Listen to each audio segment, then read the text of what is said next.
유일한 비극적 결말을 다루고 있다는 운영전에 대해서 살펴볼 겁니다.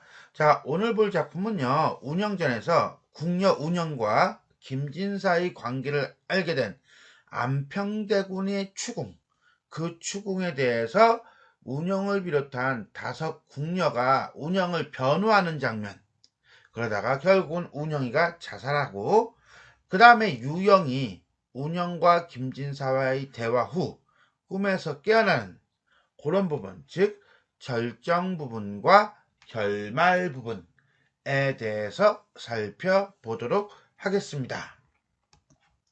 절정. 대군은 안평대군이겠죠.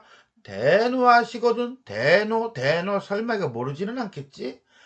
클대자에다가 노알로자에, 그러니까 엄청나게 노해서는 남궁 사람으로 하여금 서궁을 찾아보게 한즉, 서궁을 찾아본다는 건 서궁을 뒤져서 운영에 재물이 있는가 없는가 봐라, 뭐 이런 거예요. 근데 저의 의복과 보화가 모두 없어졌으므로 왜? 요건 써야겠다, 그죠? 자, 여기다 이렇게 체크해 놓고요. 쓸까요? 뭐라고? 김진사와 운영이 도망가기 위해서 운영은 재물을 미리 빼돌렸어요. 그러니까 옷이라든가 보석이라든가 이런 것들이 하나도 없는 겁니다. 대군이 서궁시녀 5인을 뜰에 불러놓고 형장을 눈앞에다 엄하게 갖추고 영을 내려 말씀하시기를 5인을 죽여서 다른 사람을 징계하라. 이 5인이라고 하는 거는 운영과 함께 살고 있는 서궁에 있는 5 궁녀입니다.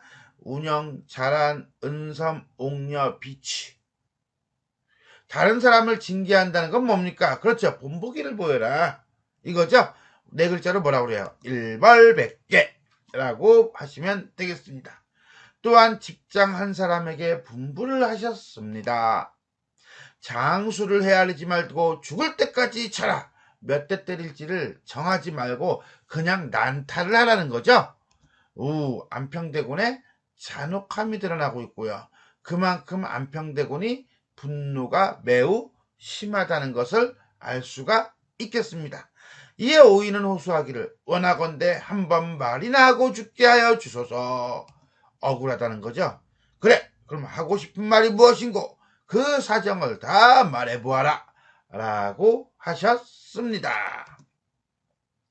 서궁의 시녀들을 신문하고 있는 안평대군의 모습이 나타나고 있다. 은섬이 먼저 글을 올리니 이러하였습니다. 이제 누구야? 은섬이 하고 싶은 말을 쭉 하네. 그죠? 은섬 체크.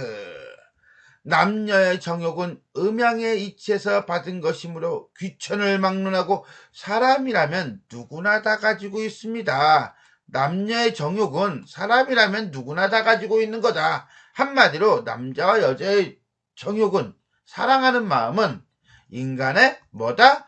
본성이다. 은섬이가 말하고자 하는 어떤 주제에 대한 전제에 해당하는 거예요. 한번 심궁에 갇히자. 심궁이라는 건 깊은 대궐이에요. 외로운 몸이 되니 누가? 궁녀들이 꽃을 봐도 눈물이 눈을 가리고 달을 대하여도 넋을 잃어 매화나무에 앉은 꾀꼬리를 짝을 지어 날지 못하게 하며 밭 사이에 드나드는 2 마리의 제비를 같은 둥지에 깃들지 못하게 하였습니다. 그럼 여기서 꾀꼬리하고 제비는, 그렇죠, 궁녀의 심리와 대비되는 존재죠. 둘은 짝이 있잖아. 궁녀는 짝이 없잖아. 그래서 어떻게 날지 못하겠어. 어떻게 같은 둥지에 깃들지 못하겠다는 거야. 뭐야? 꾀꼬리 제비 같은 자연물에게도 뭐했다? 질투를 느꼈다. 왜? 자신들의 어떤 본성을 억압되는 현실 속에 있다 보니까 그만큼 처절하게, 비참하게, 힘들게 살았다는 거겠죠. 이것은 다름이 아니오라. 스스로 정욕의 뜻을 이기지 못하며 또한 투기의 정을 이기지 못해서 그랬을 뿐 이혼이 어찌 슬프지 않겠습니까? 슬프단 얘기죠. 결국은 억압받으며 본성적 감정조차 억압받는 현실에 대한 울분을 드러내고 있다. 한번 궁장을 넘어가면, 궁장이라는 건 궁궐의 담장이에요. 근데 이 궁궐의 담장을 넘어 나가면 이런 뜻이겠죠? 그러니까 이 궁궐의 담장은 인간의 본성을 억압하는 사회 규범이라든가 제약을 나타낸다. 이걸 뛰쳐나가면 인간의 낙을 알 수 있사오나 이 어떤 본성과 성정이 억압받지 않는 자유로운 삶을 누릴 수 있으나 저희들은 심궁에 갇혀 이와 같은 일을 하지 못하고 있다. 한마디로 자유로운 삶을 누리지 못하고 있다. 그러니 어찌 저희들의 힘으로 능히 할 수 있으며 마음으로 참을 수 있겠습니까? 오직 대군의 위험이 두려워서 이 마음을 굳게 지키고 있다가 시들어 죽을 뿐입니다. 그러니 어찌 원통하지 않겠습니까? 저 지하세계 저승에서도 구천지하, 사람이 죽어서 간다고 믿는 지하세계니까 저승이죠. 죽어도 눈을 감을 수 있겠습니까? 눈을 감을 수가 없습니다. 한마디로 이 대궐은 인간의 본성인 자유로운 감정, 연애 감정, 이성에 대한 감정을 억압하는 곳이다. 이 사회 제도에 대한 비판을 하고 있다라고 보시면 되겠네요. 다음으로 비치가 올리니 이러하였습니다. 이번엔 누가 올려? 비치는 뭐라고 합니까? 대군께서 사랑해 주신 은혜는 산보다도 높고 바다보다도 깊습니다. 과장법이죠? 일단 말은 이렇게 깔고 가요. 어찌 감동하움이 없사오리까? 저희들이 대군의 깊은 은혜에 감축하고 홀로 상궁에 거처하면서 달 밝은 가을, 봄 피는 봄날에도 이 뜻을 변하지 않았고 오직 묵묵과 문묵, 시를 짓거나 그림을 그리거나 현가는 음악을 하거나 에 종사하고 있을 따름이온데 이제 씻을 수 없는 누명, 그게 바로 뭔데? 궁녀가 궁궐 밖의 사람과 정을 통했다는 소문이 서궁에 미치고 말았으니 억울하다는 얘기겠죠? 어찌 원통하지 않으리까? 살아서 죽는 것만 같지 못하옵니다. 오직 엎드려 빌건대 빨리 죽을 땅으로 나아가게 하여 주옵소서. 결국 뭐예요? 그렇죠. 누명을 쓰느니 어떻게 하는 게 낫다? 차라리 죽는 것이 낫다고 얘기하고 있는 거예요. 자, 결국 비치는 뭡니까? 억울하다. 죽기를 바란다. 이 얘기를 하고 있다고 보시면 되겠습니다. 다음으로는 자란이 올리니 이러하였습니다. 자란, 가장 적극적으로 도와주는 사람이에요. 오늘 일은 죄가 헤아릴 수 없는 데 있사옵니다. 마음속에 품고 있는 바를 어찌 숨기겠습니까? 자, 솔직하게 내 마음속에 있는 걸 얘기하겠다 이거예요. 저희들은 여항의 천녀로서, 여항이라는 것은 일반 백성들이 사는 곳을 얘기하면 되니까 평범한 백성 이 정도로 이해하면 되겠네요. 천녀니까 천한 출신 여자로서 아버지가 대순이 아니고, 대순이 뭔데? 야, 효자로 유명한 순임금을 얘기해요. 어머니가 이비가 아닙니다. 이비는 누굽니까? 순임금의 두 왕비예요. 아황과 여영을 가리킵니다. 어쨌거나 저쨌거나 요쨌거나 그쨌거나 간에 저희들은 여항의 천녀이다. 귀족이라든가 왕족의 후예가 아니다. 오케이? 그럼에도 불구하고 남녀간의 정욕이 어찌 우리들에게만 없겠습니까? 남들 있듯이 우리도 남녀간의 정욕이 있다. 한마디로 남녀간의 정욕을 갖고 있는 것 자체가 이상한 거야? 아니야. 자연스러운 거야. 라고 하는 것을 순임금과 아왕, 여영이라고 하는 중국의 어떤 역사적인 인물을 통해서 얘기하고 있습니다. 중국 역사적 인물을 통해 남녀 간의 사랑이 자연스러운 본성임을 강조하고 있다. 주나라 모광도 천자로서 매양, 요대의 낙을 생각하였고 요대의 낙이라는 것은 훌륭한 궁전에서의 삶을 얘기해요. 그러니까 모광이라는 사람도 주나라 임금도 천자로서 어떤 즐거움을 생각하였고 항우 같은 영도 항우라고 하는 건요 옛날 그 초나라 임금이죠. 자, 한나라의 유방하고 같이 그냥 대판 붙었던 기운 세고 그 다음에 전략 좋은 그런 임금인데 결국은 유방한테 지죠. 어쨌거나 간에 해아의 눈물을 금치 못하였으며 당나라 현종 같은 영왕도 매양 마웨이 한을 생각하였으며 마웨이 한이라고 하는 것은 현종이 양귀비를 결국 죽일 수밖에 없었어. 죽이고 난 다음에 그렇게 울 수밖에 없고 한을 맺혔던 것.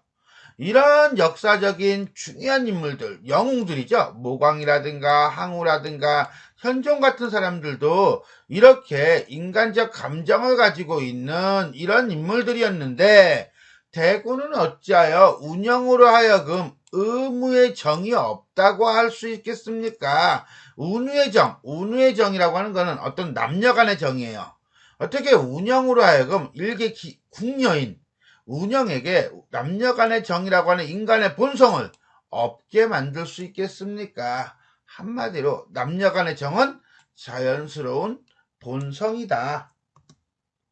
김생은 곧 당대의 단정한 선비요인데 일종의 킹카네요. 내당으로 끌어들인 것은 대군께서 하신 일입니다. 한마디로 자득이네. 운영에게 명하여 벼루를 받들게 한 것도 대군의 영이었습니다. 한마디로 김생과 운영이가 만나게끔 연결시켜준 건 누구였어? 대군이었어. 그런데 그렇다고 만났다고 해가지고 이 난리를 하는 건 문제가 있다 없다? 있다라고 하는 거죠. 사건 발생의 원인이 안평대군에게 있음을 밝히고 있고요. 그 다음에 이것은 자업자득이라는 네 글자로 우리가 정리할 수가 있겠습니다.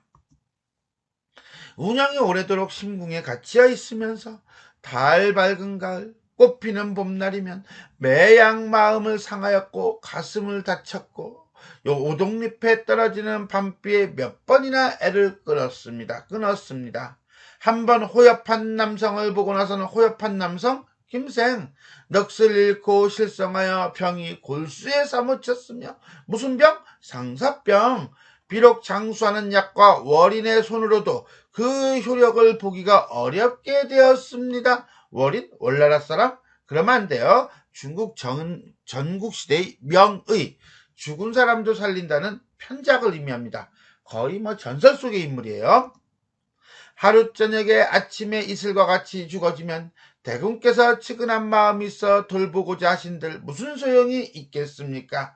한마디로 말해서 운영을 죽여서 이슬같이 사라지게 하면 나중에 운영이가 그때 좀 불쌍했어 라는 마음이 든들 돌보고 싶은 마음이 생긴들 무슨 소용이 있냐? 죽고 나면 아무 소용이 없다. 서리법이죠. 저의 어리석은 생각으로는 내가 암만 생각해보고 생각을 해봐도 좋은 방법이 무엇이 있을까라고 한다면 차라리 막지 말고 만나게 해라.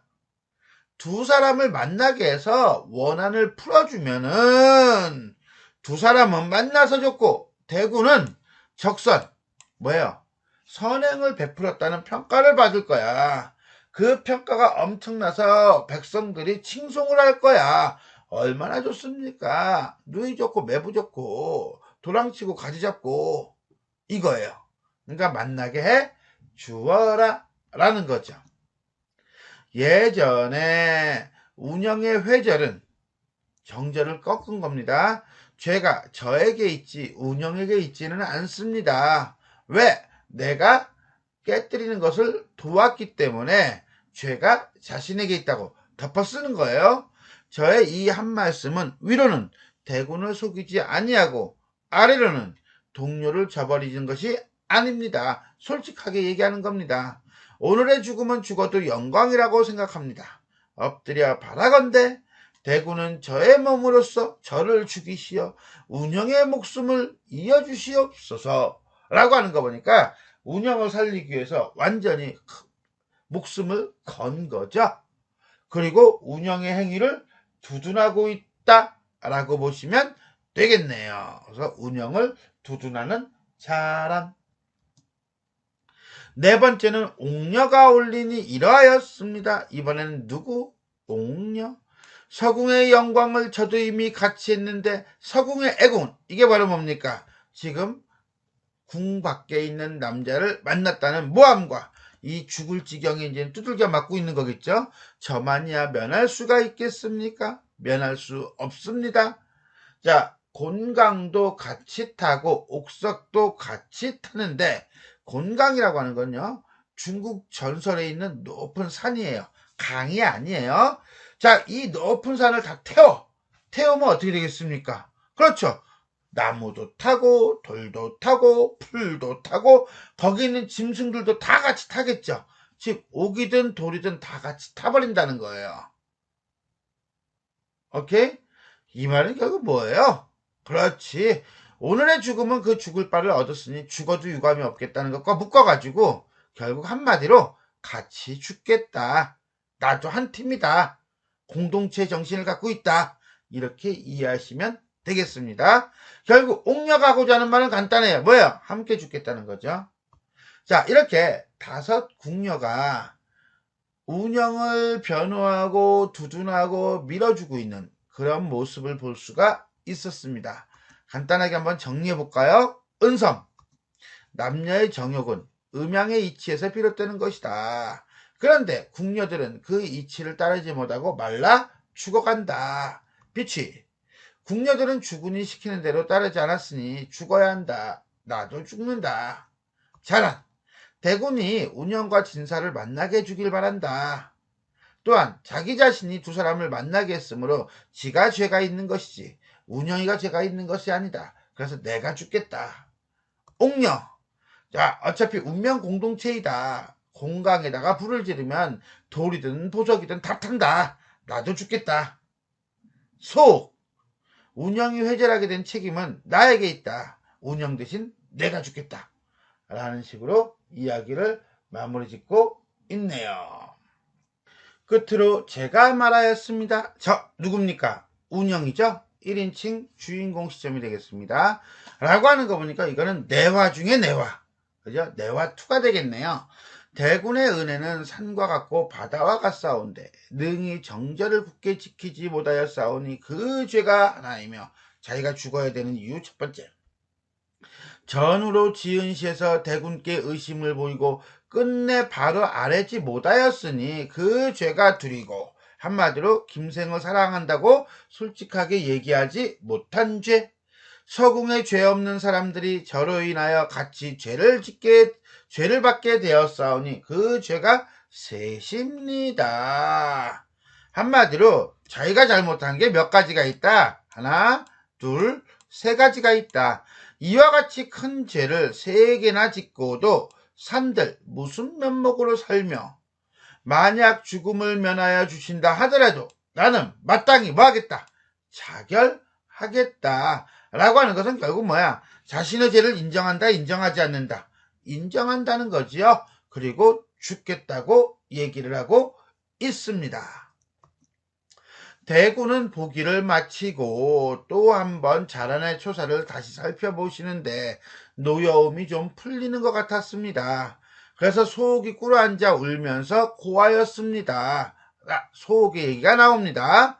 자, 전날 예전에 빨래하러 갈 때 성 안으로 가지 말자고 한 것은, 성 밖으로 나가자고 한 것은 저의 의견이었으나 자란이 밤에 남궁으로 와서 매우 간절히 청하기에 제가 그 뜻을 안타까이 여겨 여러 사람의 의견을 물리치고 따라왔습니다. 여러 사람의 의견은 뭐겠어요?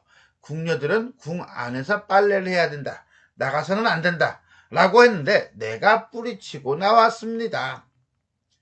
운영의 회절은 그 죄가 저의 몸에 있습니다. 한마디로 말해서 운영이 궁 밖으로 나가서 빨래를 하다가 중간에 살짝 김생을 만난 것은 결국 누구 탓이다? 내가 밖으로 나가자고 해서 그런 것이다. 운영에게 있지 아니하고 저의 몸으로써 운영의 목숨을 이어주옵소서. 한마디로 자기가 죽겠다는 거죠. 이에 대군의 노여움이 좀 풀어져서 저를 별당에 가두고 다른 궁녀들을 다 보냈습니다. 그런데 그날 밤 저는 비단수건으로 목매어 죽었습니다. 결국 자결을 했네요. 응?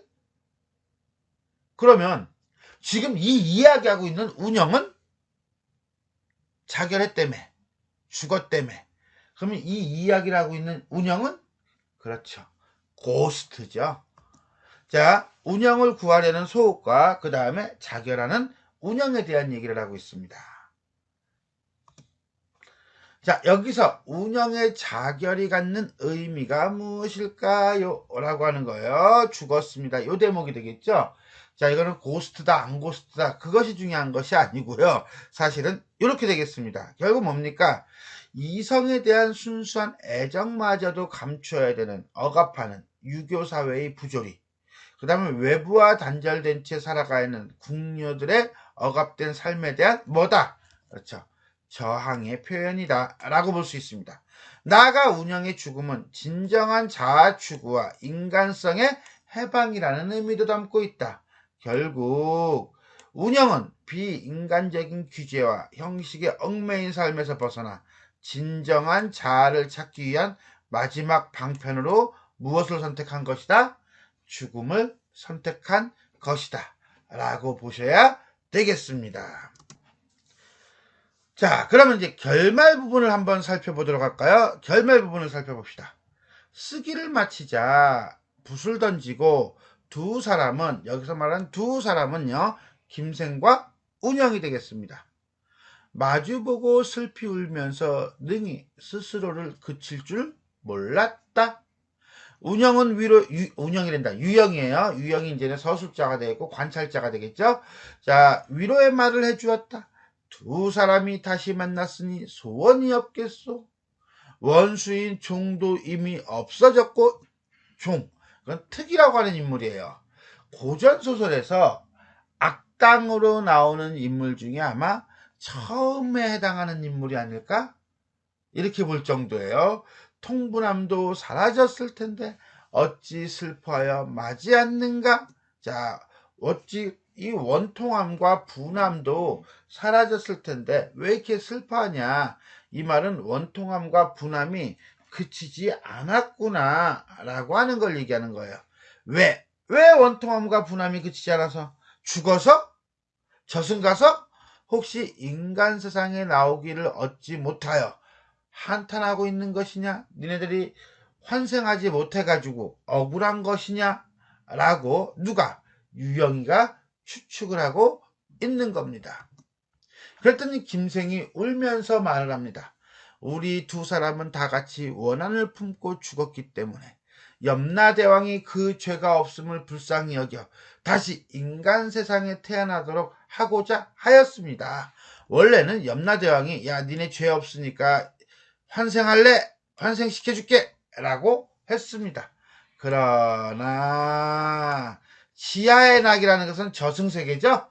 저승세계의 낙이 인간세계보다 못하지 않은데, 오케이? 지하세계의 즐거움이 인간 세상의 즐거움보다 더 좋은데, 하물며 저 천상세계에서의 즐거움이야 어떠하겠습니까? 우리는 인간 세상에 대해 미련이 있다 없다? 미련이 없다. 됐어요? 그 얘기를 하고 있는 거죠. 그러면서 두 사람이 지금 현재 천상세계의 인물임을 알 수가 있습니다. 이럼으로써 우리는 인간세계에 나아가기를 원하지 않습니다. 환생하고 싶지 않습니다. 그럼 왜 울어? 다른 이유가 있는 거지요. 다만 오늘 저녁 슬퍼하는 것은 안평대군이 한번 돌아가시자 옛 궁에 주인이 없고 까마귀와 새들이 슬피 울고, 한마디로 뭐야? 안평대군이 죽고 나니까. 안평대군은 왜 죽었죠? 그렇죠, 수양대군, 즉 세조에 의해서 죽죠. 자, 단종 보기를 꾀했다는 누명을 쓰고요. 어쨌거나 저쨌거나 간에, 자, 안평대군이 죽자 까마귀와 새들이 슬피 울고 사람의 자취가 하나도 없어. 그래서 이 궁궐이 완전, 이 궁궐, 어떤 궁궐? 수성궁이 폐허가 돼버린 거죠. 하고 싶은 말은 뭐야? 왜 슬픈 거야? 인생 무상이지요.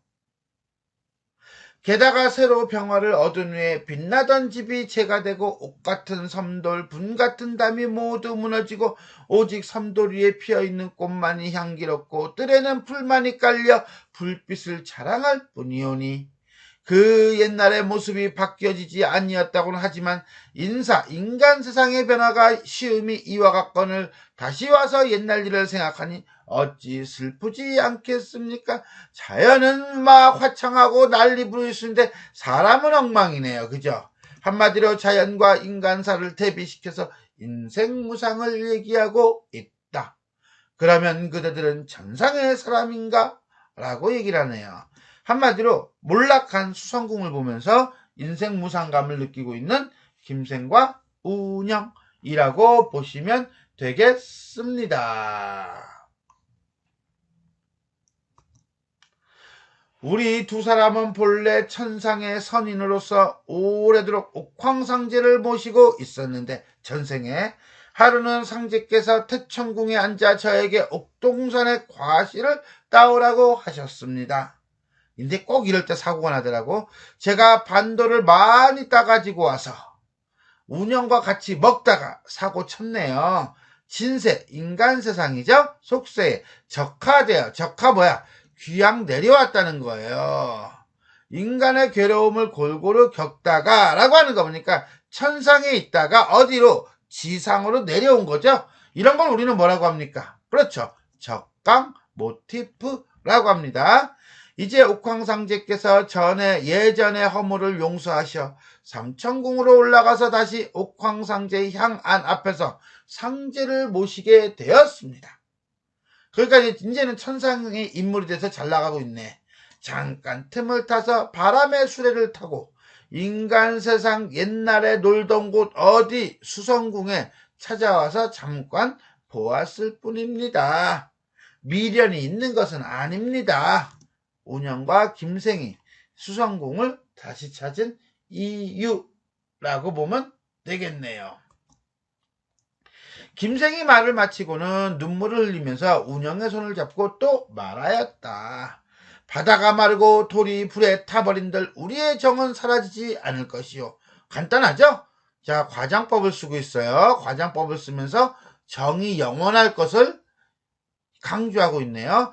땅이 늙고 하늘이 거칠어진들 우리의 원하는 지우기 어려울 것입니다. 똑같은 대꾸죠? 그러면서 역시 마찬가지예요. 원한이 엄청나게 크다는 것을 강조하고 있네요. 오늘 저녁 존군이 누구야? 유영이에요. 서로 만나 이와 같이 따뜻한 정을 나누었으니 속세의 인연이 없으면 어찌 얻을 수 있겠습니까? 한마디로 김생은요. 유영과의 만남을 뭐라고 보고 있습니까? 인연이라고 보고 있는 거네요. 엎드려 바라건대 존군께서는 이 원고를 거두어 원고? 지금까지 쭉 지금 아까 쓰기를 마치자라는 대목이 있었어요. 결말 처음 부분에. 김생이가 자신과 그 다음에 운영과의 사랑 이야기를 쭉 글로 적은 거예요. 책이에요. 거두어가지고 돌아가셔서 오래도록 영원히 전해주시고 경솔한 사람들의 입에 전하여 웃음거리가 되지 않도록 하여 주시면 다행으로 생각하겠습니다. 자신들의 사랑 이야기를 널리 전해달라는 거죠.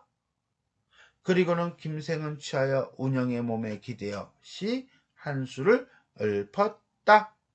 자신들의 사랑을 유영이 전하기를 바라는 운영과 김생의 모습입니다. 자, 어떤 시가 나오나요? 꽃 떨어진 궁중에 제비와 참새가 날고 한마디로 퇴락한 수성궁의 모습이에요. 봄빛은 예전과 같지만 주인은 간 곳이 없구나. 여기서 주인은 안평대군이네요. 그렇다면 여기서는 뭘 얘기하고 있어요? 그렇죠. 자연과 인간의 대비를 통해서 인생무상. 중천의 소순달은 차기만 한데 쓸쓸함의 정서를 보여주고 있고요. 아직 푸른 이슬은 비비 우위를 적시지 않았네 라고 하는 것은 뭐예요? 더 돌아다니면서 보고 싶다라는 거죠.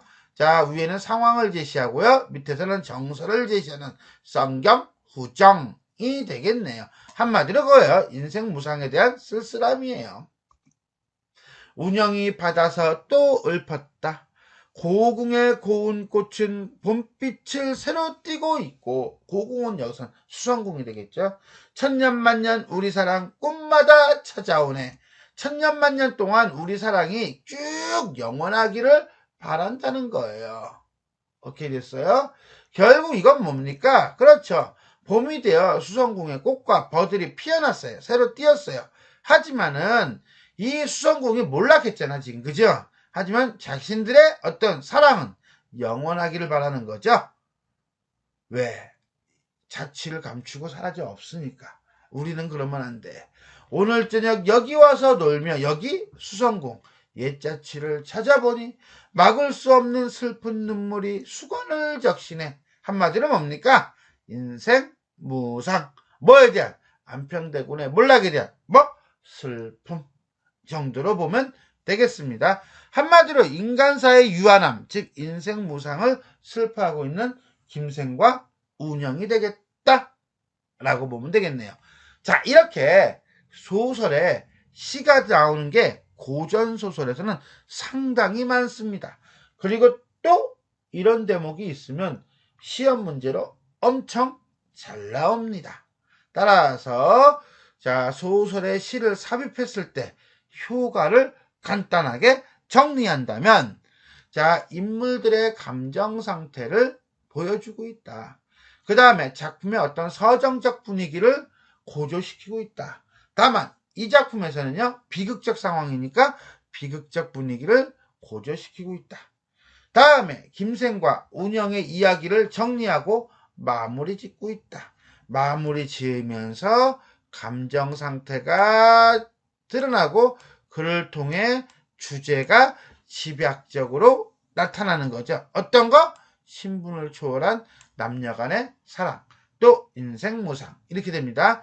다음에 산문이라고 하는 문체에서 운문이라고 하는 문체로 살짝 변한 거죠. 즉 서술의 단조로움을 피하고 있다라고 볼 수가 있겠습니다.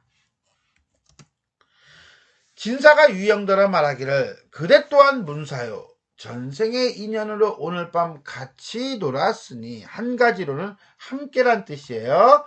유영과의 만남을 인연으로 생각한다는 거 아까도 나왔었어요.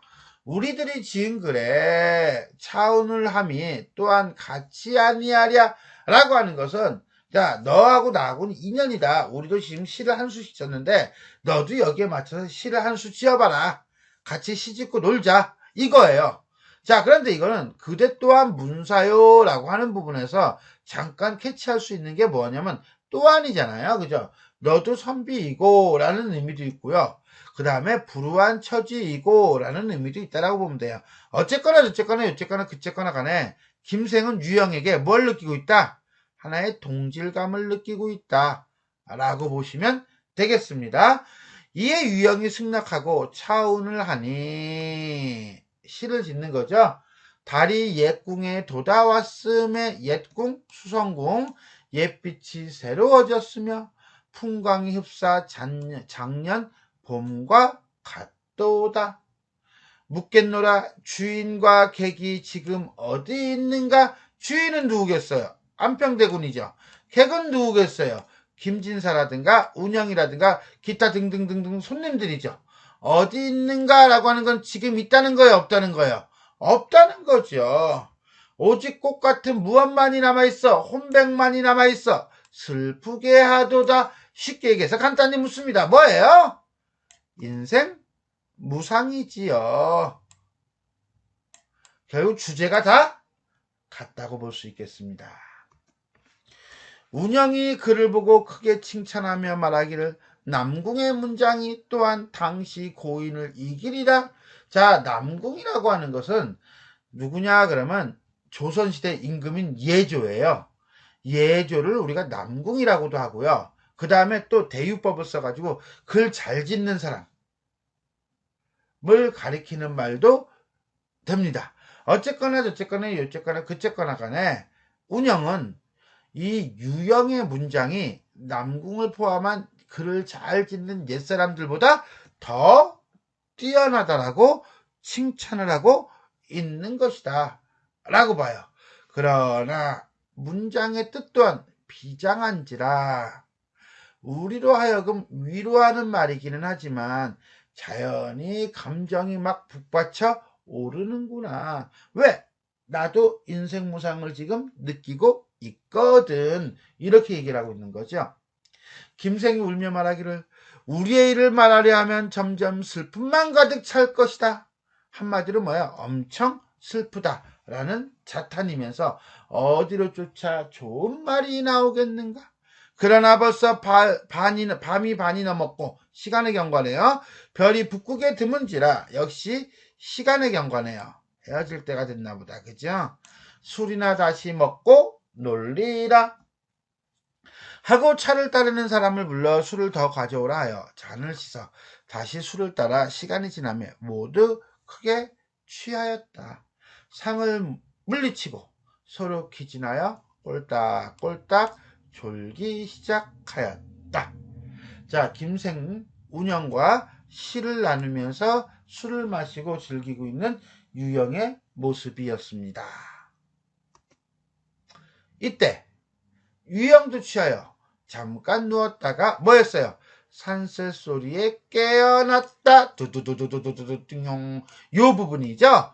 강몽이면서요. 현실, 외화로 바뀌는 부분이에요. 그러니까 좀 전까지가 뭐였다? 내화, 꿈이었다라고 보면 돼요.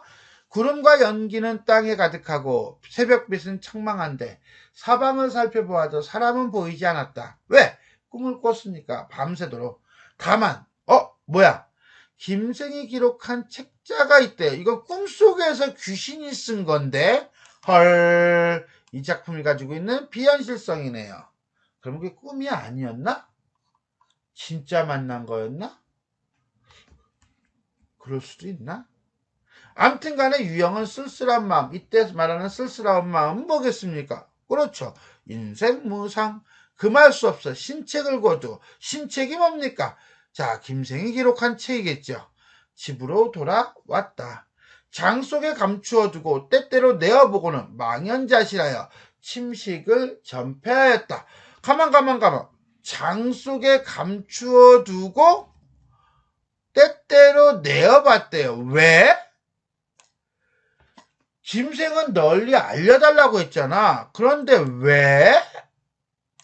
이거 챙겨놔야겠다. 그죠? 후 명산을 두루 찾아다니며 그 마침발을 알 수 없다 하더라. 자, 요거는 뭡니까? 그렇죠. 설화적 결말을 드러내고 있다고 보시면 되겠습니다. 자, 여기까지가 이제 마무리, 결말 끝이에요. 소설이 이렇게 끝나요. 잠에서 깬 후 인생 무상감에 빠져 세상을 유람하는 유영이라고 보시면 되겠습니다. 자, 꿈에서 깬 강몽 이 부분, 우리가 조금 전에 왜 장 속에 감추어 두었지? 라는 의문을 가졌습니다. 왜 그랬을까? 그건 요거 때문이에요. 김생은 분명히 유영에게 세상 사람들에게 전해서 우리들의 일이 사라지지 않게 한다면 다행이라고 전해달라고 했어요. 그럼에도 불구하고요. 자, 유영은요, 장 속에 감추어두고 때때로 내어보기만 해요. 왜 그렇죠? 그거는 이 김생과 운영과의 이야기가 당시 금기라고 볼 수 있는 자유연애를 추구하고 있고, 그 다음에 규범을 깨는 거잖아요. 한마디로 말해서 당시의 금기를 깨는 이야기예요. 그걸 내놓았다가는 큰 앙화가 있을 것이다. 위태로움이 있을 것이다. 라고 유영은 생각했죠.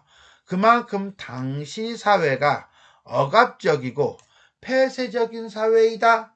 라는 것을 비판적으로 드러내는 부분이다. 라고 보시면 되겠네요. 자, 지금까지 우리는 운영전의 절정 부분과 결말 부분에 대해 살펴보았습니다. 수고하셨습니다.